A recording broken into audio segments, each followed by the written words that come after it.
Okay, Sophie, let's go. Up. Yes, good girl. Good heel. Good job, Sophie. Good girl. Yes, good job. All right, this video is going over leash work and the heel command. So when we say heel, what we are asking Sophie to do is maintain a nice, loose, tension-free leash and have her stay right by her side, as she is demonstrating quite well right now. So the way we initially went about teaching her heel is first just starting with the concept of a loose leash and getting her to understand kind of what that pressure or tension on the leash feels like, and that being her cue to get a little closer to us. So typically we'll start this in the backyard where there are not the distractions of people walking by and cars and everything else in the environment. So we just are going to focus on the loose leash skills. And so we'll either use a regular leash or a long leash, which typically I use a 10 to 15 foot leash. So nothing too crazy long, but a little bit longer than your standard 6 foot leash. And so what we'll do is we'll have her on leash, we'll let her explore, but if she starts to feel that tension on the leash, we will redirect her back to us and give her praise when she stays and explores with that tension-free leash. So that's super helpful. And then we'll actually start marking when she's right by our side. And typically the way I'll start this is with some quick turns. So we will walk a few feet and say, Sophie, good girl. Yes, good heel, good job. And then we'll walk a few feet. Sophie, good girl. Yes, good heel. Good job, Sophie. Sophie, good girl. Good job. Yes, good heel. So what you'll notice that I'm doing here is just walking a few feet, saying her name, Sophie. Good girl. Giving her praise when she turns with me. Yes. And then marking yes when she's in that heel position. So we'll do that game kind of over and over again. The reason I love that part is just because if a dog is super, super excited or distractible, when we change directions, there is going to naturally come a point where they are by our side. Even if they want to charge ahead in either direction, when we switch, there's going to be a point where we have that opportunity to mark yes and reinforce that behavior and just show her, oh, this is what we want. Because at that point, she already knows that she's working for the yes, and yes means good things and that she did the right job. So we'll do that in the backyard where there are fewer distractions. And then during this phase of the teaching, we are also doing some desensitization work in the front yard or on the front porch. And that's where we're staying stationary. We're not actually going out for a walk. We're staying within the front yard or on the front porch. And we're just working on focus when there are distractions around. So when there are people walking their dogs or kids biking, traffic noises, the school buses going by that are really common on my street, etc. And all we want to do is just practice focus when those distractions are around and help her understand that when we're out and about and those things are happening, we are still the most exciting thing that is around. So we're just building engagement there without the pressure and the challenge of actually going out for a walk and trying to maintain a loose leash at the same time. And once she's gotten pretty good with that, what we did is we started actually going for walks, which we are of course doing now. So she's done a good job on walks now, but in the beginning she struggled a little bit with just wanting to explore everything, which is normal and natural. But the way we worked on that was just warming up with some quick turns. So if you find in your neighborhood at home, if she's having a little bit of trouble getting distracted, leave it. Sophie, leave it. Yes, good girl. Good job. Then I want you to warm up with those quick turns that we demonstrated before. You can just do it in front of your house or in front of the neighbor's house or whatever. But again, we're just building engagement and telling her, hey, this is what we want to do. Remember, this is what leash work looks like. And so I highly recommend in the first week warming up with some quick turns before you venture out. Now, once you venture out for your walk, if she does start to pull or she gets distracted, you can first just do a quick and heel and redirect. But if that doesn't work, what I want you to do is just come to a complete stop. So we'll get her attention and focus. We'll stop. When we stop, we want her to stop. We'll get her attention. Sophie, touch. Yes, good girl.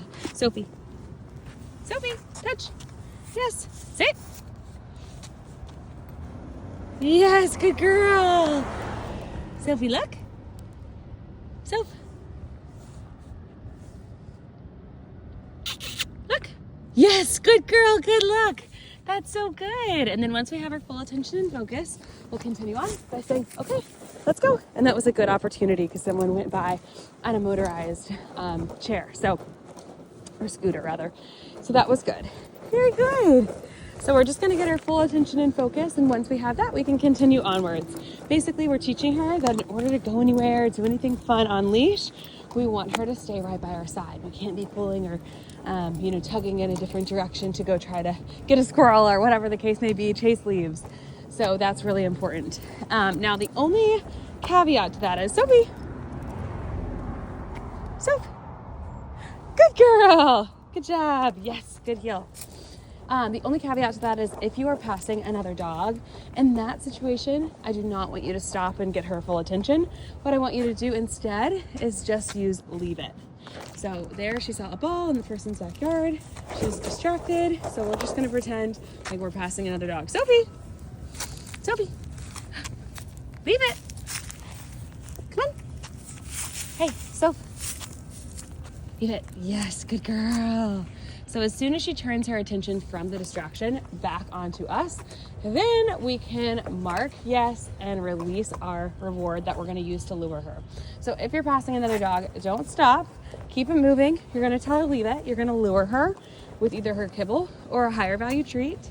In the case of a dog, it's likely gonna take a higher value treat.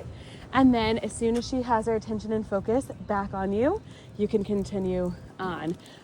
You can mark yes and continue on. So the reason that we don't want you to stop when you pass another dog, there's actually two big reasons. The first one is we are actually, when we do that, we are just building tension and we are increasing the risk of leash reactivity. Meeting on leash is really not a natural way for dogs to first interact, unless we're doing like a parallel walk where we're side by side, but not actually getting the chance to meet. But just meeting face to face at the end of a leash is a really unnatural way for dogs to leash or to meet, and it can cause some reactivity issues. So instead, we're just going to keep it moving. We don't want tension to build. And then the other big reason is I have seen countless times where people are walking down the street, maybe in opposite directions, going to pass each other with their dogs, but you can tell their trainers both told them when the dog starts to pull, stop. And so they both stop, and then it gets awkward because no one knows who should be moving, and you're just staying still, and the dogs are getting all amped up, and tension is building, and again, we're increasing the risk of leash reactivity. So you can be the one to keep it moving. If another person stops, no biggie, you just keep going. Tell her leave it and use it as a training opportunity. It's also really important not to allow her to meet every dog you pass on leash. Now, if she has met a dog before, you've had play dates in the neighborhood, and then you are passing that dog, you can let her say hi. That's fine. She already knows the dog. That's great. But we really want to work on neutrality when we're in public or around other dogs, new people, etc. We don't want her to have this expectation that she should meet everyone. It's not very realistic. Not everyone is going to be able to meet her. Not every other dog is friendly. So we can build frustration that way when she thinks that she should be able to meet them and then she can't. So I want you to just make sure that it's only with dogs that you really, really know that you're allowing her to meet. So that is leash work. We'll also briefly just go over the equipment that we have on. We have her in an Easy Walk harness. That is a front clipping harness, and it has a little extra loop of fabric, which just gives you a little bit more control. So instead of allowing her to pull forward as much, it kind of lets her pull into you. So it's a really good teaching tool for heel. We don't want to become reliant on these tools, but it is good in the beginning, especially as she's exploring new places and things like that, for her to have just something that will set you up for more success and get her to the ultimate goal of heel faster. I also just like a harness in general because they can be backed up, which hers is right now. So you'll see that there's this extra little clip. It's going from the side of her harness to the collar, and she's in a martingale collar. I love these because, again, they also have this extra loop of fabric that when they pull, it tightens a little. Now, it doesn't tighten indefinitely like a choke collar would, and you can see the extra loop of fabric there on the Easy Walk. But I like that because it doesn't tighten too much, but the goal is it just tightens enough that it cannot slip over their head. A flat collar really has to be quite tight. If you're ever gonna even if there's a chance you're gonna one day walk her outside really quick on her collar, it needs to be really, really tight because flat collars are very easy for dogs to back out of. So we want to make sure that she's always on a martingale. So we use easy walk harnesses typically, and then we always back them up to a martingale collar. That way, God forbid, if the harness fails or she slips out of it, it's also backed up to a collar that can't slip over her head. So highly recommend that. The link for the easy walk harness is on our website if you don't already have one. Same with the martingale collar, and I believe the clips are too. What do you see? You see a wind chime?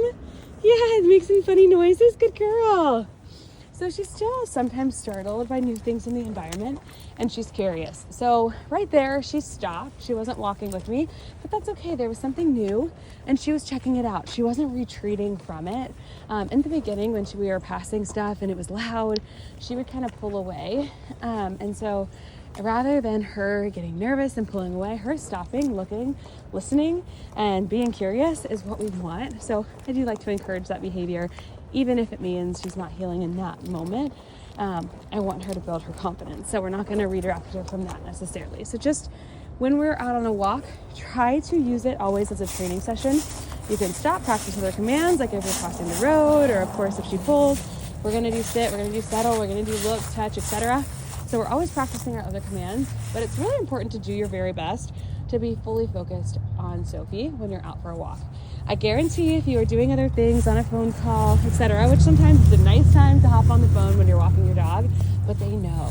And especially when she's young and she's first learning, it really helps if you can use that as kind of your special time with Sofie, where she gets your full attention and focus. We're practicing our command work, we're practicing loose leash walking, and you're there to kind of pick up on things like that, where she's being curious about something that would normally make her nervous, etc. So you can be there to encourage her and just help her continue to learn and grow. So that is leash training. Please let me know if you have any questions.